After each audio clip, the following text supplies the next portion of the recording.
From the moment he entered the interrogation room, Chris's eyes revealed deep unease.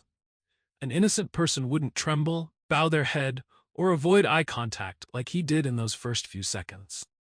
As soon as the officers stepped out, Chris began showing unusual behaviors. He bounced his legs, scratched his head, and looked around nervously, like someone wrestling with a memory they desperately want to forget. Some water, something to drink? No. Good, okay. All right, just have a seat. We'll be here. There's some paperwork, procedural stuff we have to do and take care of, and then my partner and I'll come and talk to you, okay? All right. You doing okay? Shook up. I can imagine. We'll come in here and I promise things will feel a lot calmer, okay? I know this room's sterile and that kind of thing, but we're going to be okay. You want a mask? No, I'm not afraid of Okay, COVID. okay. Actually, We'll be back in just a few minutes, okay? Just hang tight. If you need anything, the officer's right here. you need to do anything? You alright? The bathroom? I just peed while I was at the gas station. Okay. Okay. All right, I'll be man. right on. All right.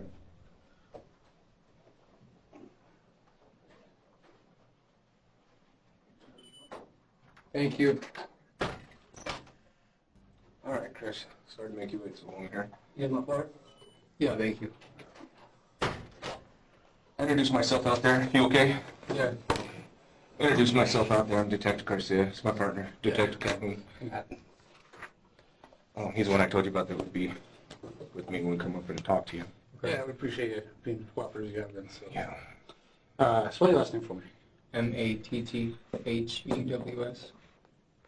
Okay, so we basically just have to go through some paperwork just so that you're aware of all your rights and that sort of thing, okay? Okay. Have you seen that on TV before when they do that? Yeah. Excuse me. Chris is really showing his anxiety here. Belching is a symptom of extreme anxiety due to the hyperventilation that can occur with a spike of adrenaline and cortisol, known as the stress hormones. Chris has every reason to be stressed, because pretty quickly, he makes it clear that despite being on the run for days, he hasn't thought very far ahead. So tell us your side, man. What do you think you're here? Why do I think I'm here? Yeah. 'Cause my car was in a crime scene. And what kind of crime scene was that? What do you think? It stated on your paper. You can feel Chris's guilt screaming through the screen when he fidgets and belches. His shaky voice, dodging questions about the crime scene, hits like a punch. It's not just nerves. It's a man unraveling, knowing he's trapped by what? He's done. I'd see him in the halls. When asked about Tanner, Chris tried to distance himself by calling the victim just an acquaintance. But the fact he used to drive Tanner to buy drugs shows their connection ran deeper than he admitted. You said that you know that you're here because somebody borrowed your car? Is that what you said? Yeah. You told a different detective that, right, over the phone? I told the detective that over the phone, yeah. Yeah. And tell me about that. So, basically, honestly, I'm just going to come forth and tell you that was a lie. Okay. We appreciate that. Yeah. And we've done a lot of work, so we kind of already do that. Yeah. But, and I think this is your opportunity to be as candid as possible and just tell us what happened. Yeah. We want to know your side. He was in the car with me. Tanner was? Yeah. Okay. Where'd you pick him up?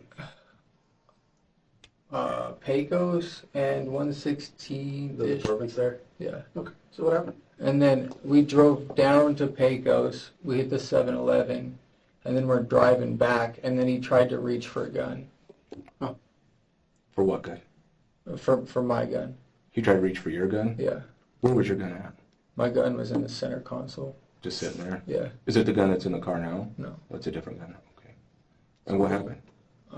Basically, he reached for it, and then I shot him. How'd that go down? Because he was shot right here.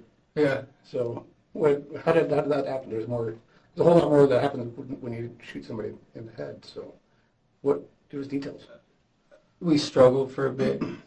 I mean, I was driving down the road, and then he reached for the gun, and it was self-defense. Sure. So tell me, did he say anything No. when he reached for it? He just reached for it. Did he actually get a hold of it? No. I got a hold of it first. You just saw him reaching toward it? Yeah. And then what happened? And then I shot him.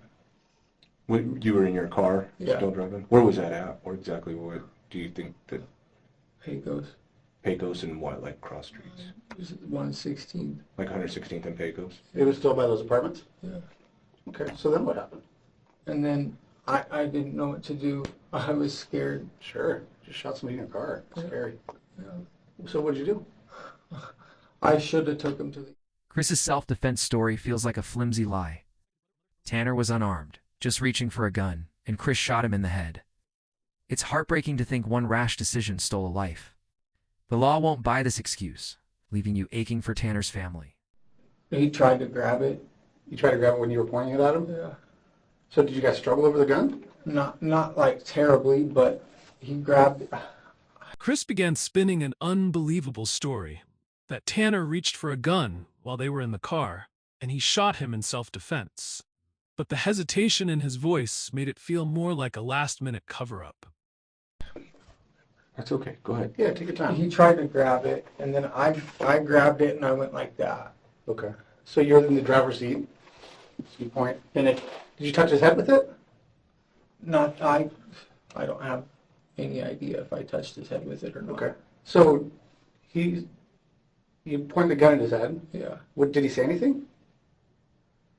I mean, he was trying to reach for my gun, but... Did he say, like, don't shoot me or anything, or? He was trying... I don't know, honestly. It's memories that I've repressed. Sure. Yeah. It's a very But traumatic this is really thing. important to get this all out. I mean, this is really for your benefit. Yeah. So, and we appreciate your candor. So how did you shoot this guy? What happened?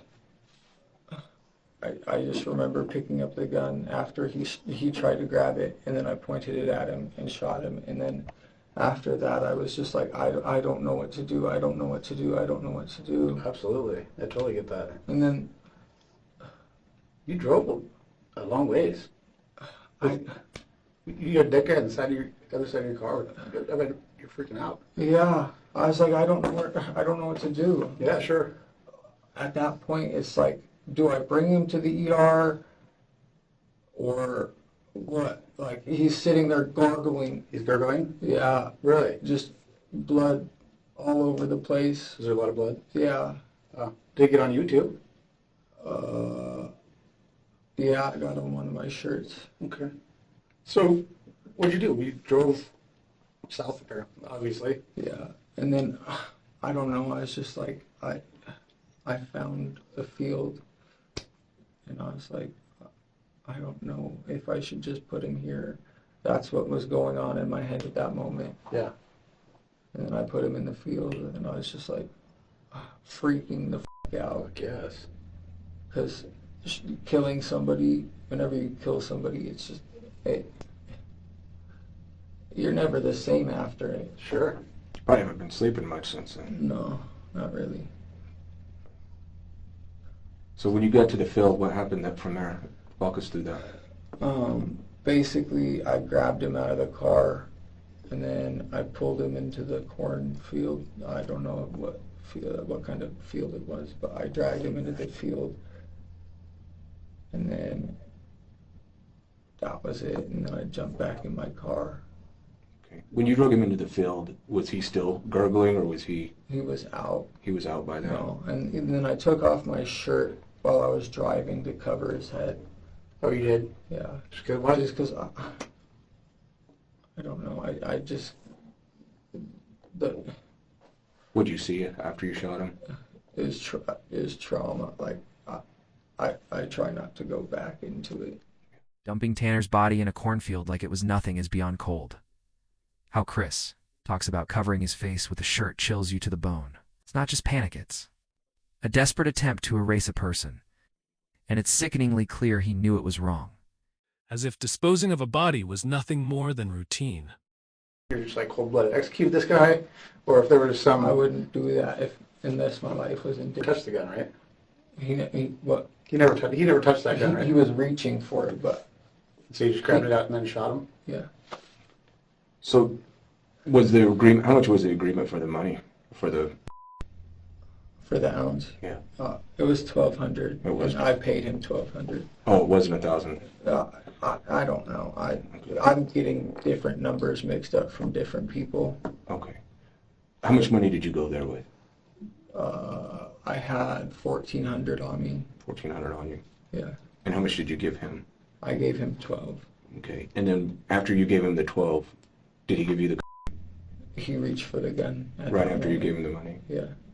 Where was your gun? Just sitting out in the open, or? Yeah, I was sitting in the center console. Christopher claimed he got rid of the murder weapon by trading it with a friend. But the identity of this so-called friend remains vague, as if he invented someone to shift suspicion. Okay. What kind of gun was it? It was a Glock 30. Where is that gun now? I don't know. You got rid of it. I got rid of it. Yeah. And how'd you get rid of it? I traded it for the revolver. Okay. And who'd you do that with? My friend. It's okay. We might already know this. We need to hear it from you, though. I prefer not to share the name. Well, this is the thing, though, is that you're being very cooperative and good with this, and that's great. But to help other people that are associated, you probably want to keep them out of it, right? You don't want them to get in trouble. But this is what I'm telling you. A lot of times detectives, I'm just giving you a little bit of a clue, we ask you things we already know, so we need to corroborate their stories.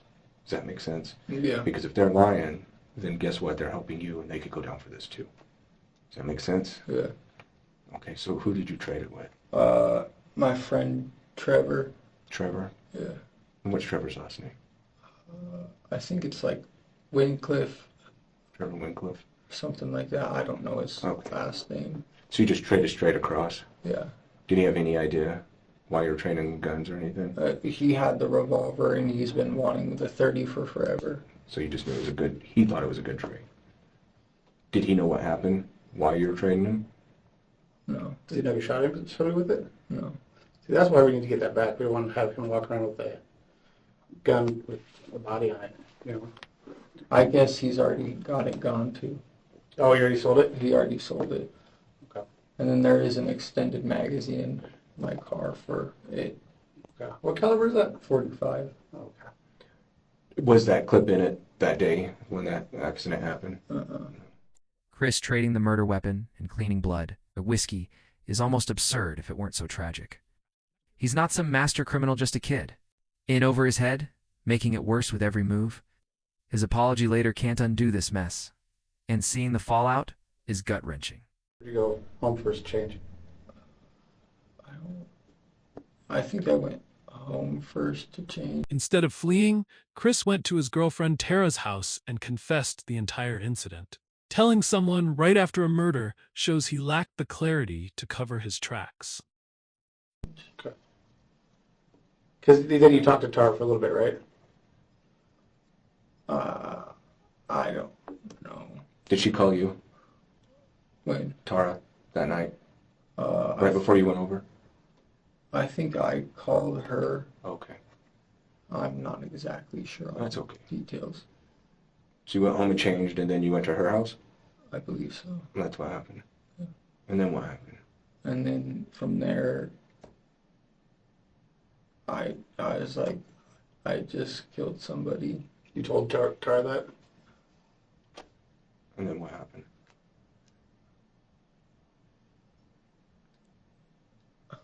I don't really remember. Okay. I was like at a. You're still panicking. I'm still panicking, but like it was like a weird panic, and it was like I'm freaking the out mentally, and then from there it's just I You just kind of went into survive mode? Is that a Yeah. fair way to put it? yeah, and like I don't know. Sometimes whenever I'm like, I try to turn shit into humor. Mm-hmm. Because if I turn it into humor, I hope that it'll get my head out of that, and like, but How'd you do it on that one? I don't even remember. Yeah. I think I just started trying to like turn humorous brain on to get rid of trauma, Yeah, that makes sense. but How'd you learn how to do that? I don't know. I just feel like I've always thought that like laughter and like humor is better than, you know, sitting in complete terror and just, Yeah, that makes sense. And that's how you were feeling up until then? yeah, I was freaking out. And then I showered and like I started to collect myself a little bit after I showered, but I'm still like trembling. This is at Tara's house? No, that was at my house. You showered at your house? I believe so. Where did you start cleaning up your car at? Did you just leave it at your house? Did you clean it at your house, or how did you clean up your car? I cleaned it mainly in the garage of my house. In a desperate move, Chris tried cleaning the Westlake there? Yeah. Why'd you do that? He said he threw the bloody rags into a nearby construction dumpster.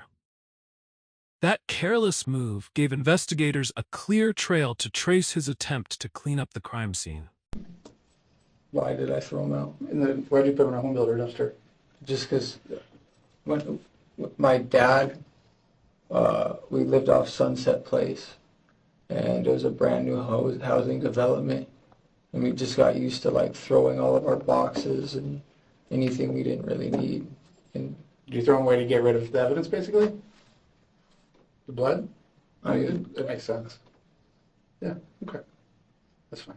You still want to be carrying around a bunch of bloody rags. I didn't know what to do with a bunch Yeah. of bloody rags. Sure. Sure. And so did you get the majority of it clean there? Yeah, for the most part. Okay. And then from there you went to Terrace? Yeah. Okay. And did you stay the night there? Did you sleep there? Yeah. Okay. When you told her, what did she say? How did she react to this?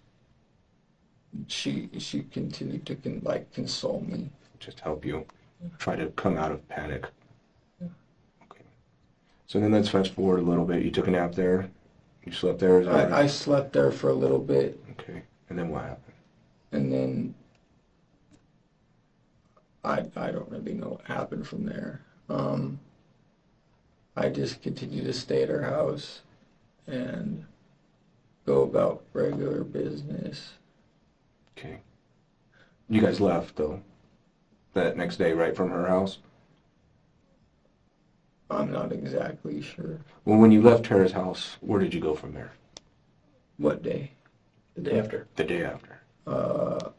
What did we do the day after? Yeah. I honestly don't remember. Did you go to where your mom used to live? Oh, yeah. Tell me about that. So basically we went to where my mom used to live. At his mother's house, Chris continued cleaning using a steam cleaner. But when asked about key moments in the crime, he began avoiding specifics, pretending not to remember much. And she was doing her own thing, and I was in the garage trying to clean the car. Who is she? Who are you talking about? Tara or your mom? Tara, Tara. yeah. And then my mom, she didn't even know what was going on. She was in the kitchen making food. Okay. And tell me there at your mom's house, Yeah. what's the street address? Do you know that address? Okay. And where did you clean the car at? In the garage. In the garage. Did you shut the garage? I believe so. Okay. And tell me how the process you went through cleaning it there. I used a steam cleaner and pulled out the seats. You pulled out the seats. Did you pull up the carpet or just a steam cleaner? But did I pull up the carpet? Mhm. No, I didn't replace the carpet. His DNA is still in the carpet. Okay. But did you try to pull the carpet out or you just steam cleaned it? I just steam cleaned it. Okay. Was there still a lot of blood? Yeah, and there was like chunks of brain matter. And Where was that at? where was The brain matter. just inside the car, Was it in the back, the front, all over all over? Where was he sitting when you had shot him? the passenger seat In the front or Yeah. the back? Front. in front. Okay. Of an eye, honestly. It was very quick. Yeah, and I just remember gunshot. Chris described the moment he pulled the trigger as a blur. The gun fired, blood splattered, and Tanner began gurgling in the car for several haunting minutes. Blood splatter, and then gargle. How long did that occur, the gargling? I don't know, 5-10 minutes. He was gargling your car for 10 minutes? Yeah. Was that while you were driving? What do you mean? Is that why I was driving? Is that while you were driving? Yeah. Sorry, I talk kind of fast, like I Yeah, said yeah. before, so Yeah. forgive me. Yeah, that was while I was driving. God, that must have been pretty scary. Yeah, I was freaking out. I would imagine so. Did you see, so you shot him, you saw where you had shot him, and then where all was he bleeding from? I I couldn't tell. No, I was just trying to figure out what to do at that point and try to, I don't know. In that point, I was in panic mode, complete panic mode. You said you covered him with your shirt Yeah, I took my shirt off and I covered his face. as you were driving? Yeah, I don't know. Where's that shirt? I don't know. It should be in the dumpster as well with everything. With the else. rags? Yeah. You guys get in the car. Explain that part of it to me. When he first gets in the car, how does the deal go down? Do you do it right there? Do you drive off a little bit? Or So basically, when I parked, I saw a white Dodge, and it looked like it had cameras on the side. Huh. And I was like, bro, like your house just got raided today. Like, I don't want to do this. Whatever. But he's like, no, we're good. Just pull up to the gas station up there. And I was like, okay, cool, whatever. I'm here. Might as well do it. Yeah. When recounting the drug deal, Chris seemed disoriented. He couldn't recall clear details about time, location, or dialogue, making his story increasingly inconsistent. And then we went to the gas station, and then we drove back. To the apartment? So we drove from 116th Yeah. down to Pecos, because there was a cop right there. And then we drove back that way, Back which way? back to the apartment. Oh, okay. And then we hand-to-handed it in the middle of the street, On Pecos or in the apartments? in Pecos. Okay. Is Still that- right around 116th, right? Yeah. And then when that happened, you gave him the money. Is that correct? Yeah, I gave him the money while we were going down Pecos, Okay. and then he reached for my gun. Was there argument or anything? Did you say, where's the at, or, I was like, "Where is it at?" And then, and then he reached for my gun.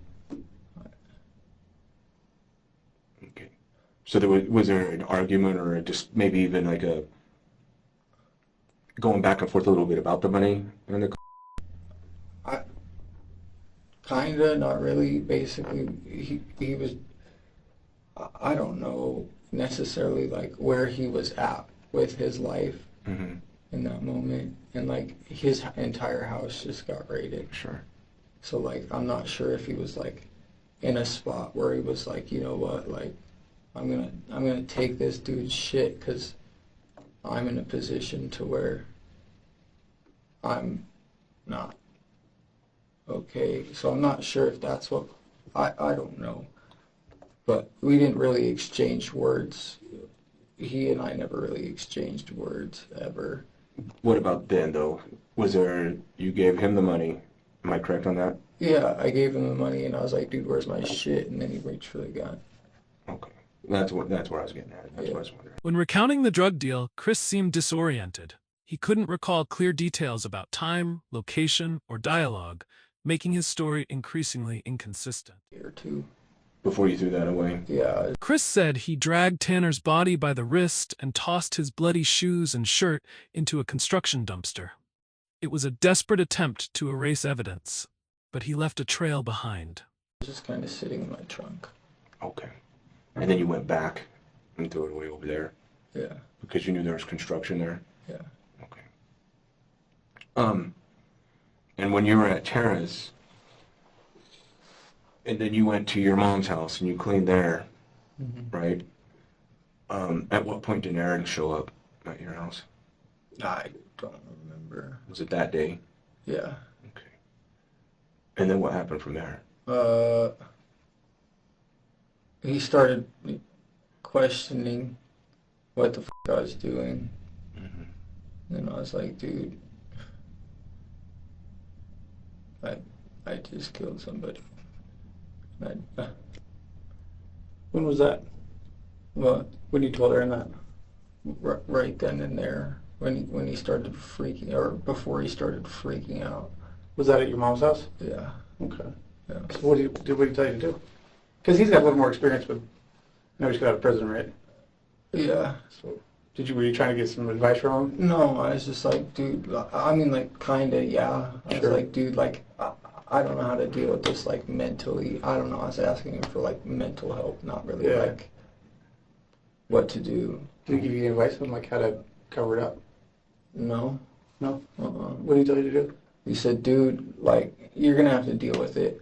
He said, okay, so basically with all of my other charges that I've had, he's always been the one who makes me turn myself in, Really? usually. Yeah, so I had some eluding charges, Okay. and he told me, bro, stop shitting in your dirty underwear, like as a metaphorical term. Right. Yeah, so like don't keep racking up charges after charges after charges. Right. Just go handle it and get it done with. Yeah, that makes sense. So Pretty good advice. After confessing to his brother Aaron, Chris was told to turn himself in.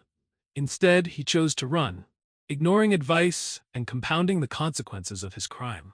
Tell me about that conversation. What happened from that? he was just like, dude, you're f***ed. I was like, dude, it was self-defense. You know? He was like, dude, like, I don't know what to tell you. Because I don't think he's ever killed anybody to my knowledge. And then what did he tell you to do? He was like, you could either run or you could stay here and face the consequences. He told me I should probably just stay and get it done and over with. Because you guys are going to catch up to me eventually. And then what happened? What'd you do? From there, I just hung out for a couple days. Where at? Tara's house, Most of the time there. most of the time. And then what led you to leave? To leave? I don't remember. Honestly. Did you leave that night or close to the first couple of days? Did you take off then? Yeah, I took off to Arizona, went to Chloride. Where's that at? It's this town's name's Chloride. In It's a Arizona? mining town. Chloride. Chloride. Yeah, It's a what town? that's a mining town, like an old mining town. Why'd you go there? I don't know. I just Did you know it? Have you been there before? no. I don't know. I was just like, okay, I need to clear my mind. I need to get this out of my head and go do something. And maybe run, because like I didn't know what to do. I didn't know. I didn't want to continue to. I lied, obviously, over the phone to the other detectives. Nobody borrowed my car. It was me. Sure. But sometimes fessing up to. Chris's detailed explanation of where the gun was placed suggests he was mentally prepared for trouble. No one leaves a gun openly on the center console unless they're ready to use it. All right, man, sir. All right. Doing better? Need some more water? No. Okay. I think we're getting there. Yeah. We appreciate you sticking with us. We gotta get some water too. Seriously.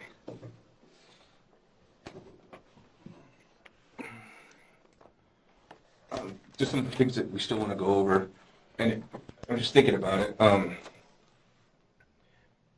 Because I'm trying to picture your car, right, in the center console area. Mm-hmm. Describe that to me, and I've been in Cadillacs before, but Yeah. not yours.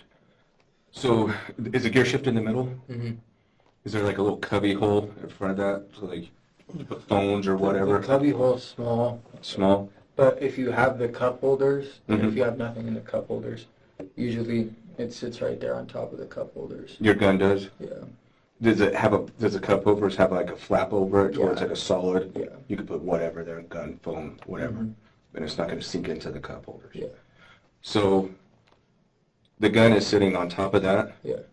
And I know it's kind of a fine detail, but which way is the gun pointing? Is it sitting, so I'm imagining, right? So here's the console. The gun's here. Yeah. Is it pointing that way? So usually I have it pointed down. Okay. Was it in a holster? No. Okay. Do you have one of them in the chamber? What do you mean? Do you have a round loaded in? A round loaded in? Was there a bullet inside the... Usually I've always had a round loaded in. Okay. So it's, positioning-wise, it's right there. Yeah, it's just right there.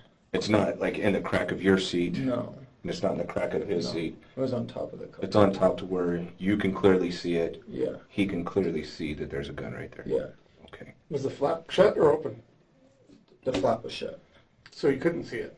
What do you mean? The flap was shut over the gun? No, the flap just covers the cup holder. Oh, okay. And then And the it's gun on was sitting top. on top. Just of the sitting flap. loose on top of it? Okay. Okay, that makes sense. And then, we had talked to Tara, Yeah. and I'll tell you the same thing. I mean, I'll just be very honest with you. Yeah. She cares for you. Yeah. And she doesn't want to be involved, but she cares for you. So to help us keep her out of this, Yeah. does that make sense? Uh-huh. Tell me exactly what you told her when you went to her house directly after your house. Honestly, I was freaking the out, and I was like, I just killed somebody, and I told her right then and there. And what'd she say? She's like, you did what? Mm-hmm. And then she started freaking out. After the shooting, Chris went straight to Tara's house and confessed to killing someone. In a panic, he lost control, while Tara was shocked but tried to calm him down. But then she caught herself, and then she started consoling me, making sure I was good. Okay. Did you tell her how it happened? No, You I just didn't said get into any details. You just said that you'd killed somebody. Yeah. Did you tell her that he'd try to do anything to himself, or that any other kind of story or anything like that? Did he try to do anything to himself? Yeah, did he shoot himself or No, anything like that? I You didn't tell her? tell her any of that. Okay, you just told her, Yeah, I shot somebody. yeah. Okay. And then she, after that, started consoling you, or trying to calm you down and be there for you. Yeah. Okay. Yeah, that makes sense. So after that, and we've talked about it briefly, but I want to come back to it. You had taken Tanner's phone, or his phone was in the car, Yeah. and you took his ID. Uh-huh. Did he have a fanny pack or anything else on him? Uh-uh. Or a backpack or anything? No. Did he usually? No. I mean, I don't know. Okay. Usually he was just wearing clothes. He never had a backpack or anything on him. Okay. But that day, after that happens, Mm-hmm. what do you do with his stuff? With his phone? With his ID? All of it went to the dumpster. With your clothes Yeah. and the towels? Yeah. It was all together. Yeah. What was it in? A backpack. You put it in a backpack? Yeah. What kind of backpack was it? I don't remember. There's a black one. Just a black backpack? Yeah. Is it something you had in your car, your home, or Yeah. where was it at? Where'd you get it from? It was a gift. It was a gift. Yeah, I don't remember. Is that backpack, did you throw a backpack in there too? Which, The one you put all the stuff in? what? His clothes, your clothes and his ID and, All of Phone. that shit should be in a black backpack somewhere. so you threw away the backpack also? Yeah. So the rags was everything together, or did you separate it? Everything was together. And it was all in that backpack. Yeah. What day did you throw all that stuff away? I don't remember. I held on to it for a couple days. A couple of days. Yeah. And this was after you had showered. Was it before or after you went to your mom's house on King? After. After King. Yeah. Did you throw stuff away that you had cleaned there as well? It was all in the backpack. So the stuff from King, you also put in the backpack? Yeah. Okay. And with that, I mean, I'm going to let you know we've already been there. Yeah. And there's scientific stuff that we do. Uh-huh. There seemed to be a significant amount of blood in the garage in King. Is that the way it was still? Yeah. How did all that stuff get all over, or was it just... It was dripping outside of the car still. blood was dripping outside the car? Yeah. Whenever you'd open the door, it'd still drip out. It would Oh, drip really? out onto the garage. Yeah. Is that what There happened? must have been a lot of blood in there. Oh, yeah. Yeah. So why did you cover his head? Explain that to me again. I don't know. It just him gurgling in his head, and it's a scary sight to see. Did you cover it so nobody could see him when you're driving around? No, It's because he was still alive and gurgling? I don't know if he was still alive and gurgling, but like whenever you have, I've never seen that much blood in my life. Chris said that every time the car door opened, Tanner's blood kept dripping. By grabbing my gun. When questioned about the shooting, Chris failed to provide a solid explanation. Tanner had no weapon, wasn't resisting, and had turned away. All signs that he was no longer a threat. But once you had a gun at his head and he's looking away from you, why'd you pull the trigger? Because he's not a threat to you at that point, right? What do you mean? He Is was he- grabbing my gun in the first place. But he didn't have it in his hands, or he didn't touch it, and you have him at gunpoint now, right? Right, and he's looking away from you. Correct me if I'm wrong. Why do you feel threatened at that point? Yeah, why'd you pull the trigger? These are just some things we need to know. Gun safety. How's that gun safety when you shoot somebody in the head? What do you mean? So let's rewind. You said that you felt threatened when he was grabbing your gun, Yeah, and I understand that. yeah. But you grab your gun. Okay. What do you mean? Yeah, am I right? I grabbed my gun before he could have my gun in his Right. possession. So then from there, you Yeah. have your gun. Yeah, He doesn't have another gun. no. He doesn't You have guys a didn't knife. struggle for it, right? Because he didn't touch it. He was reaching for it, though. No, but once Did he you assault had it you? in your hand, Yeah. then he's no longer a threat, right? Because he can't get your gun. Right? Am I wrong? Walk us Look, man, through- walk us through that. What do you mean? Tell us how you Which felt. part? How did you feel? Whenever somebody reaches for your gun, Mhm. and usually, I don't know what was going through my head, Yeah. but whenever somebody reaches for your gun, it's right there. Sure. So then you grab it though, let's just go slow through this process. You We grab realize it. it happens like this. We do. Yeah. We've been cops for a long time, so we understand the quickness of things happening. Yeah. But now's the time to slow it down and let's break it down. Okay. And To just- that moment. Yeah. Yeah. So now you grab it. Yeah. He doesn't have it. You explain. Tell me if I'm wrong. He kind of turns. I'm Tanner. He Yeah. turns like, oh shit. I made a mistake. Yeah. He's like this. You're like this. Is that correct? Uh-huh. Where's his arms? Is his arms in front of him? Where's his arms at this point? His arms are. Is it still here? You're motioning like that. I think it was like. But Honestly. so from there, did you feel like you had, without a better word, you got the draw on him at that point, correct? So if you're going back to cowboy stages, two guys coming out with guns at the same time, the duel, Yeah. you got the draw. Is that fair to say? He tried, but you beat him to it. I'm not trying to put words in your mouth. I'm Yeah, just trying to help you We're explain. trying to this. understand what your position is. Yes. Exactly what happened. So, and we recognize things happen fast. I mean, I don't know. What happened in my head was that he was endangering my life. And at that point, when somebody reaches for your gun, Mm-hmm. Chris began to waver when asked to reflect on his actions. He admitted that, if given the chance, he wouldn't have carried a gun or pulled the trigger in that confused moment. and in that moment, the gun's right there. Sure. The gun's right at his head. I was quicker to the Then why'd you pull the trigger? whenever gun safety. How is that gun safety? What do you mean? Don't point a gun at somebody unless you're ready to kill it, or anything unless you're ready to fire it. So if you say if you're feeling scared and you point your gun at somebody, that means you get to kill them? No, it doesn't mean you get to kill them. Let me But- ask you something. If I'm a police officer, right? Yes. So say you did burglary, and I see you coming out and I point my gun at you, Yeah. right? Yeah. Do I get to shoot you? No, you don't get to. Then why did you You don't have to. Why did you get to shoot him? You're right. You don't have to, right? At that point. And that's what would be the position that I would have to shoot somebody? But what I've always been told is don't aim a gun at anything unless you're ready to kill it. Okay, and I understand that. Or like, So you're ready to kill him when you point your gun at him. for the fact that he was reaching for my gun. So this is we're just going to be straight, and this is our hang up with this a little bit, and help us understand this. Okay. You have the gun pointed at his head, right? He's looking away from you. He's looking away from you. He's not assaulting you. He doesn't have another gun. He doesn't have a weapon. Explain to me why at that point, that particular moment, that spot right there, let's pause. It's, it's vision this is a VCR DVD player, and you have to hit pause.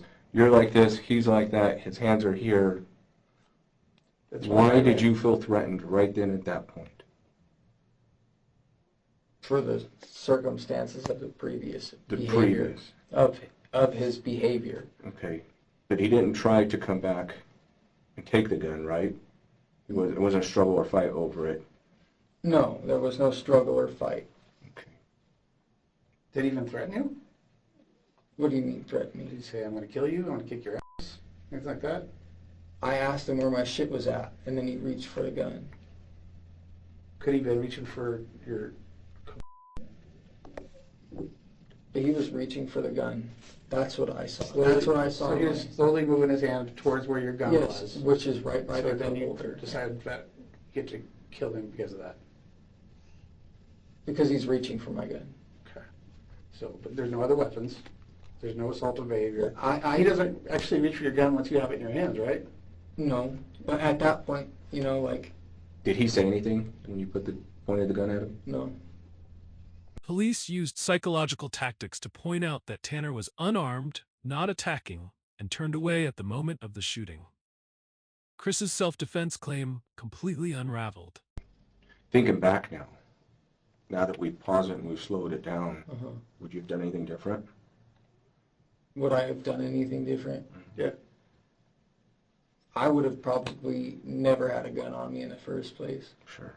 But you did. I mean, that's usually how I would always sell. That's how people always taught me how to sell. And out of 100 times of doing it, nothing's ever happened. And then this one time, this guy Yeah, does this. yeah. But now that it's all done, now that we've slowed it down and we did the DVD-R thing pausing, Yeah. you know what I mean? Like, would you have done anything different? I wish I didn't pull the trigger. You know?